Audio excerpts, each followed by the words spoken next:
आपका इंटरव्यू का एक्सपीरियंस? जी, मेरा इंटरव्यू का एक्सपीरियंस बहुत ही इंटरेस्टिंग था। मैं अगर एक वर्ड में डिफ़ाइन करूँ तो मेरा इंटरव्यू फ़ोरनून सेशन में था, मतलब बिफ़ोर लंच सेशन में। मैं लास्ट टू गो थी, मतलब मेरा आखिरी नंबर था। तो जब मुझे पता लगा कि मुझे आखिरी जाना है तो मुझे थोड़ी सी निराशा हुई कि मुझे बहुत इंतज़ार करना पड़ेगा वहाँ बैठ के। लेकिन जब मैं गई उस इंटरव्यू रूम में, तो वो जो बोर्ड था और जो चेयरमैन थे, वो सब लोग इतने अच्छे और इतने पॉजिटिव थे और इतना कॉर्डियल एटमॉस्फेयर था वहाँ पे कि मुझे बिल्कुल भी ऐसा महसूस नहीं हुआ कि एक एग्ज़ाम चल रहा है, बल्कि वो एक कॉन्वर्सेशन जैसा था। एक बहुत ही स्मूथ और मैच्योर कॉन्वर्सेशन थी। तो बहुत अच्छा लगा। तो आपने कितने नंबर इसमें टोटल हासिल किए हैं और अब तक का हाईएस्ट रिकॉर्ड क्या रहा है, और आपने इस रिकॉर्ड को कितने नंबर हासिल करके तोड़ा? मैम, मेरे इंटरव्यू में मार्क्स आए हैं 215। जहाँ तक मुझे जानकारी है, शायद 212 नंबर थे, जो बहुत आगे चल रहे थे। और कहीं ना कहीं मेरे मन में भी था कि काश मेरे 212 नंबर आ जाते। 212 का मैं एक टारगेट लेके चल रही थी अपने मन में। लेकिन वो भी क्रॉस हो जाएगा और 215 आ जाएंगे, ये भी मुझे उम्मीद नहीं थी। तो डेफिनेटली मैं बहुत खुश हूँ। आपके पेरेंट्स ने आपके लिए किस तरह से तैयारी की? क्योंकि आपने बताया कि आपके कमरे में जब हम गए कि किस तरह से आपको अंडर 50 तो आना ही है, इसकी तैयारी पिछले 1 साल से चालू हो गई थी। जी बिल्कुल। मुझे लगता है मेरे पेरेंट्स को मुझसे कई ज़्यादा भरोसा था।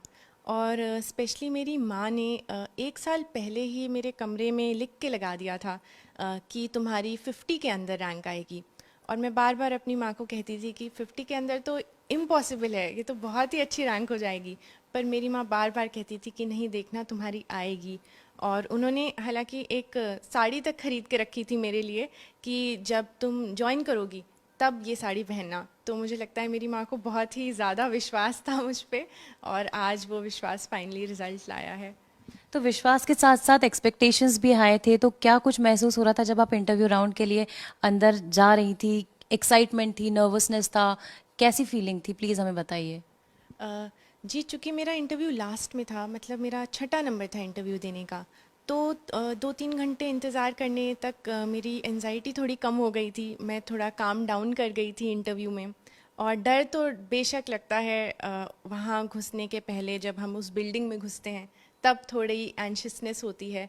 पर एक तरह से एक कामनेस भी थी और एक कॉम्पोजिशन भी था कि नहीं, इंटरव्यू के लिए बहुत मेहनत की है, बहुत प्रैक्टिस की है। तो अभी जो भी है अपना बेस्ट देकर आना है। तो यही इसी सोच के साथ मैं अंदर घुसी। तैयारी कैसे की थी आपने? परीक्षा की तैयारी कह लीजिए या फिर इंटरव्यू राउंड की तैयारी कह लीजिए, ओवरऑल किस तरह की आपकी तैयारी थी? देखिए, ओवरऑल की तैयारी में तो मैंने स्टार्ट किया थोड़ा। सबसे पहले तो मैं घर आई और मैंने सोचा कि मैं घर से पढ़ाई करूँगी, क्योंकि शायद पेरेंट्स का होना एक तरह से एक इमोशनल सिक्योरिटी देता है, जो कि मेरी मेंटल स्टेबिलिटी के लिए बहुत फ़ायदेमंद था। तो मैंने घर में आके प्लानिंग किया कि कैसे प्रीलिम्स के लिए चलें, मेंस के लिए चलें और इंटरव्यू के लिए चलें। और जहाँ तक इंटरव्यू की बात है, तो मुझे लगता है इंटरव्यू में बहुत इंटेंसिव स्टडी चाहिए। आपको बहुत इन डेप्थ नॉलेज होनी चाहिए अपने बारे में, अपने बैकग्राउंड के बारे में। जैसे मेरे पिताजी आर्मी में हैं, तो उसके बारे में मुझे बहुत ज़्यादा प्रिपेयर करना पड़ा था। अपने फादर के साथ बैठ के मैं तैयारी करती थी और मुझसे इंटरव्यू के दिन आर्मी पे सवाल भी पूछे गए। तो मुझे लगता है अपने बारे में तैयारी करना बहुत ज़रूरी है। आप डेंटिस्ट भी हैं, तो डॉक्टर होने के साथ साथ पढ़ाई करना, पढ़ाई के लिए समय निकालना कितना मुश्किल था? आपने इन दोनों चीज़ों को बैलेंस करके कैसे मैनेज किया? जी, 2018 से मुझे लगा कि मुझे फुल डेडिकेशन के साथ यूपीएससी की तैयारी करनी चाहिए। तो मैं घर पे बैठ के एकदम पूरी तरह से यूपीएससी की तैयारी करने लग गई। फ़ायदा मुझे मेडिकल फील्ड का ये हुआ कि चूँकि मेडिसिन में हम बहुत ज़्यादा पढ़ाई करते हैं, तो एक तरह से पढ़ाई करने की आदत बनी रहती है, बड़ी बड़ी किताबें पढ़ने की आदत बनी रहती है। और एक जो हार्ड वर्क का एलिमेंट होता है, मुझे लगता है वो आ जाता है। तो उसने मुझे एक तरह से सपोर्ट ही दिया है मेरे बैकग्राउंड ने। और अब आपके पेरेंट्स का, फैमिली मेंबर्स का, फ्रेंड्स का कैसा रिएक्शन है? क्या लग रहा है कि एक बार 9th रैंक तो हासिल कर ली, पर इस बार खुशी दुगनी हो गई है? जी, सब लोग बहुत ही खुश हैं। और कहीं ना कहीं कल से मुझे मेरे पास दोबारा कॉल्स आने लग गए हैं इंटरव्यू के लिए, बधाइयाँ देने के लिए। कहीं ना कहीं मेरे दोस्तों ने भी मुझ पे विश्वास रखा। उन्होंने बार बार मुझे कहा कि नहीं, इंटरव्यू में तो आप अच्छा स्कोर करोगे। तो उन सब के विश्वास पे, अपने पेरेंट्स के विश्वास पे मैं खरी उतरी, इसकी मुझे बहुत खुशी है। एक सक्सेस मंत्रा और एक मैसेज जो आप देना चाहेंगे सारे एस्पिरेंट्स को। जी, एक सक्सेस मंत्रा मैं ये देना चाहूँगी कि सेल्फ़ कॉन्फिडेंस ज़रूर रखिए।